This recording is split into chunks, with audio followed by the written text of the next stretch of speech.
Timeline aside for a moment, the debut of season 2 of Loki in October last year on Disney Plus showed that the creativity, wit, and wonder of the acclaimed first season was no illusion. It was the real deal, Marvel God of Mischief style. So traveling across time and space, including, by the way, surprise, surprise, a McDonald's in Oklahoma in 1982, the 6-episode second season proved nothing is what it seemed, and along with the TVA's Mobius, played by Owen Wilson, and the timeline-busting Sylvie, played by Sophia DiMartino, it revealed a side of the Tom Hiddleston-portrayed Loki that we had not seen before in the MCU. Cheer it up! All right. So, please welcome Sophia DiMartino, Owen Wilson, and Loki himself, the God of Mischief, Tom Hiddleston.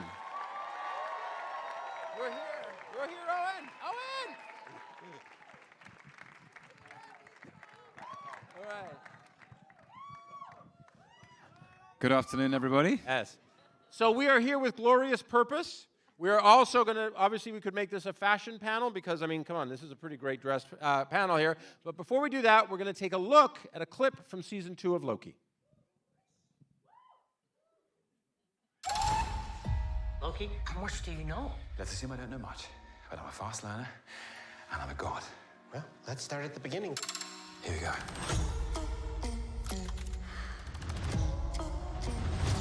All of existence is in grave danger. The TVA is gone. I think you mean ATV, and no, we got in 2 of them last week. I need everyone to help us fix it. Oh, it's a party. Loki, if you're too late, you will be lost to time forever. And Mobius will lose all of his skin. Here we go. Listen to me carefully. Hit the green button. It can be a little sticky.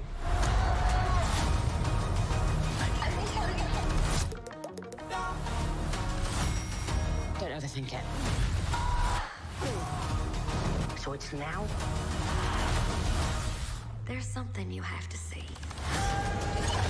Loki, you are getting desperate. I lost it. One time, they held the whole of New York City hostage with an alien army. It happens.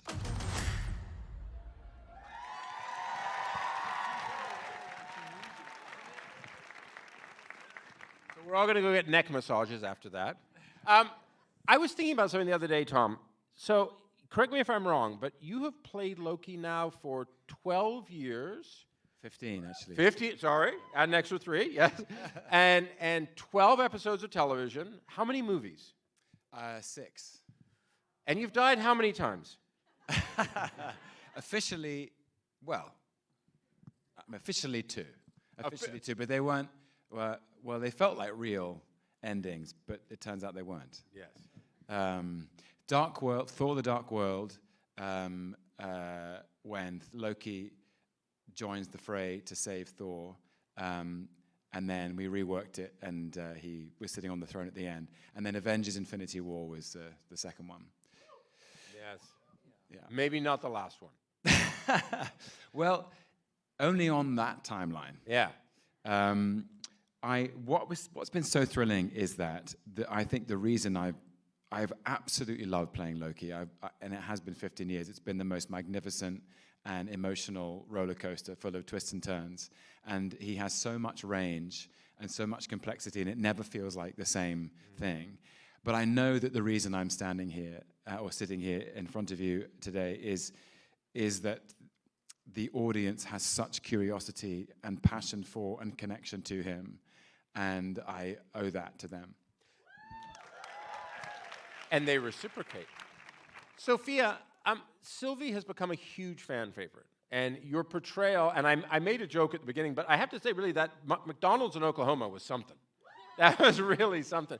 For you, the second season takes your character, if you're the kind of a universe-destroying Loki variant in season 1, there's a very different arc for you in season 2.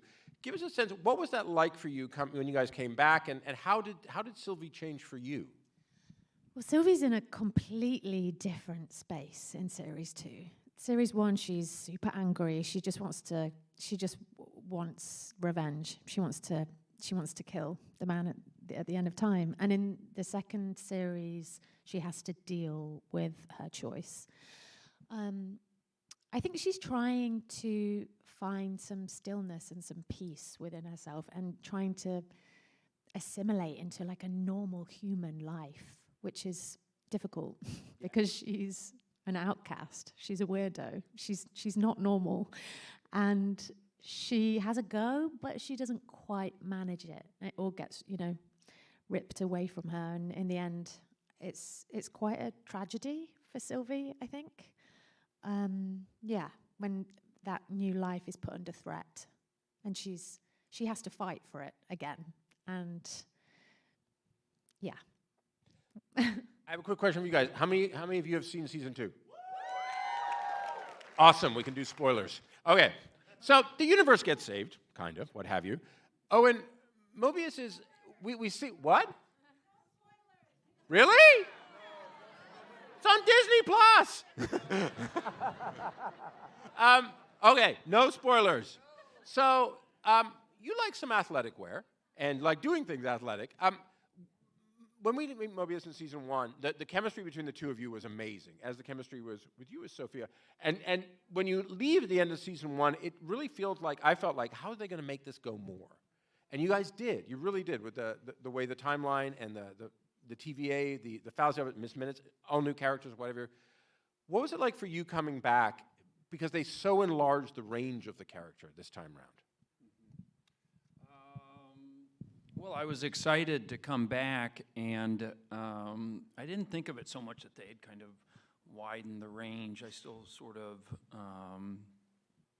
I guess we don't want to talk about spoilers, but... Their show's been out for almost 7 months. Yeah.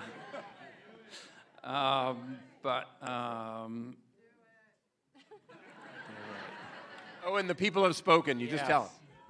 Well, I think with, in the sort of dynamic between, between us, certainly in the first season, the way I kind of am, kind of probing and, know everything about his life, it's a little bit flipped in season 2 where Mobius has lost some of his certainty and kind of, is questioning a lot of things. And what you were just saying about looking for some, I like the way you put that, some stillness and peace. I think Mobius is trying to kind of figure out kind of, what he might have been doing on the timeline before. Did that answer your question? And no spoilers. Very well done. Tom, we talked about it at the beginning, the history that you've had with Loki and the history, and there's the famous stories that many people have told me about you and the Loki quizzes and the encyclopedic knowledge of Loki. Pop maybe quizzes. Get into later. He just dreaded coming in and getting hit with a pop quiz. Ruler. No. I'm going to make an assumption that things have wrapped up. What is it like for you now at the end of that long run with this character who's been so... I mean, you've had the success with The Night Manager, which is coming back for another run, and many, many others. But, for a lot of people, like I remember being at Comic-Con several years ago when you came out, and that was like the Beatles in Hollywood. It was serious, right? That was an amazing, unrepeatable, and unforgettable experience. And... You should YouTube it, trust me. But playing Loki has changed the course of my whole life, no question. And I feel, if pride were permissible, I just feel so proud of where we've ended up in season 2. It was very creatively fulfilling to bring something full circle. I always saw him from the very first film, the first Thor movie. I saw him as a broken soul with a shattered heart who felt like he didn't belong. He didn't belong in his family. He was an orphan. He was adopted. He was on the margins, an outcast. And that's what binds him to Sylvie. They both are. And all that grief hardens into grievance, and the grievance is what drives him to become a villain. in the Avengers, and then a uneasy ally in the later Thor movies. And this chance that he's given by Mobius, this second chance, a second chance to rediscover that glorious purpose that he feels he has always been burdened with. Well, it's interesting because the final episode of season 2 is called Glorious Purpose. Right. Well, I think it's because finally he discovers that his purpose is to look after his friends and to give his life for people he loves, which perhaps was always his purpose, but it comes in a shape he would never have recognized and would never have anticipated. And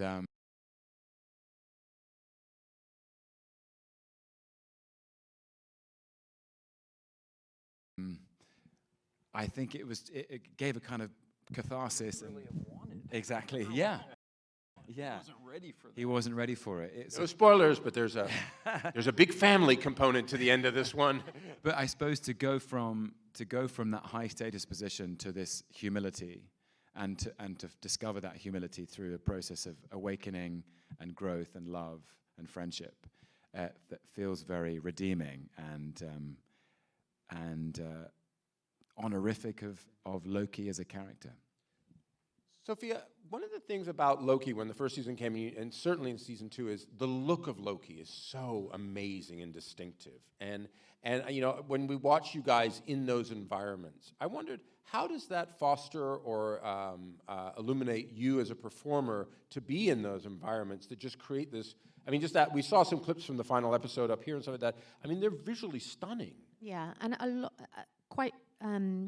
our show is quite different to a lot of these big Marvel shows, in the sense that we don't have that much green screen. It's all real. The sets are real, and we have ceilings on them, which is also quite rare. They don't just stop. Like they're huge builds that they feel like real worlds. So the sets definitely help, you know, you to feel like you're in that place. And the TVA especially feels super claustrophobic because of all of the corridors. It's all real. You're really there. And it was sometimes exciting when we were going to move on to a new scene and a new location, like what's the set going to look like? Yeah. Because when you would walk on, it was... It's like, wow. Well, that's the thing. I mean, I Astro wonder. would I mean, do, I but think some of those maybe sets were you told me incredible. this once about something we were talking about. Like, you know, when you're on a good production design set, like, I don't mean to say, like, you know, you put on the outfit and it's not, but you're not working, but like, you just kind of go there. Like, you open a drawer and there's a TVA magazine in there, and there's all that. Like, was that something you found, Owen? Like, it put you in the place? Oh, yeah, for sure. And I'm just thinking of kind of my favorite sets. And I love, you know, where we're introduced to Key. I thought that set, you know, Ouroboros was one of the best. Okay, now we have to do the game. Sophia, what's your favorite set? The World's Fair. There's like an actual giraffe. Yeah, Just- we had the whole Yeah. Ferris wheel. Yeah, like real animals, and so many essays all like working their asses off and looking amazing, and the costumes, and it's just incredible. And you're on a Ferris wheel that moves.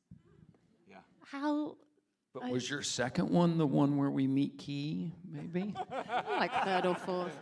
All right, someone's going to juice the results.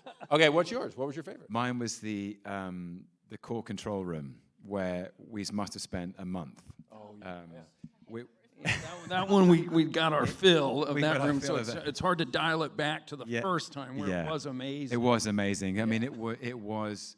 So there's as you probably, if you've seen it, there's many iterations. Loki runs that loop over and over and over again to see if he can get it right and get it perfect.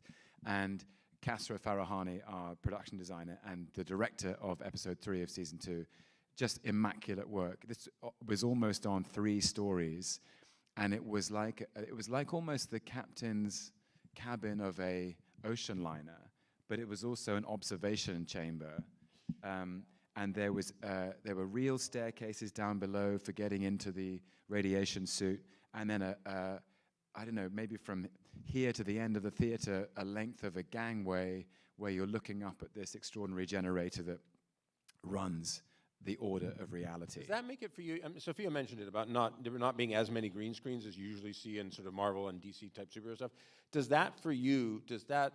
Is it adrenaline? Like it sounds like it gets you more. It's incredibly exciting. I think what it does to all of us is it coordinates our imaginations, and you get and you suddenly all our imaginations are in sync because we're experiencing the same thing at the same time in the same place, and you get so much from the precision of the art direction, and it feels like you're in a real place. There was a moment when a wave of radiation was coming towards us through from outside the observation window, and the shutters were down, and the art department and the special effects department were able to make the shutters rattle in the most terrifying way. It was like being in an airplane and you think something awful is going to happen. And the sound of the rattling, do you remember you felt it? And yeah, I just pay tribute to everybody behind the scenes who made that, because it helps us be precise in the application of our imagination. For sure. I have to ask you, is there going to be more of you in Loki? I don't know. You've learned never. Oh, Kevin Feige. Yeah. It is above my pay grade. Yeah. I think I know that something happened. Season 2, we started to understand there was an enthusiasm and a desire to do another season very early on when we were making season 1.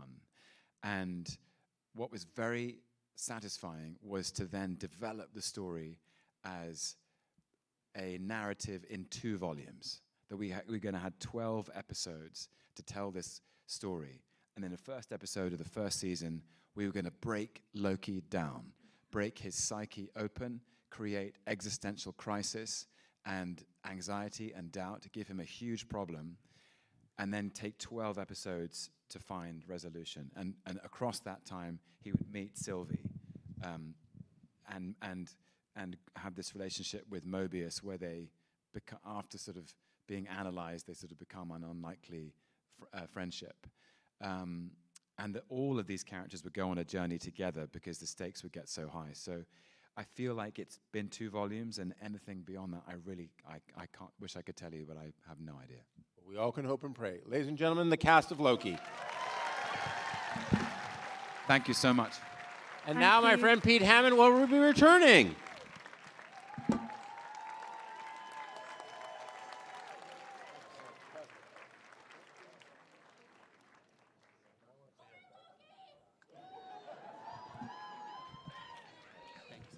Okay, hello, here I am again. How many have seen, it's only the 3rd episode's airing tomorrow night, Parish on AMC.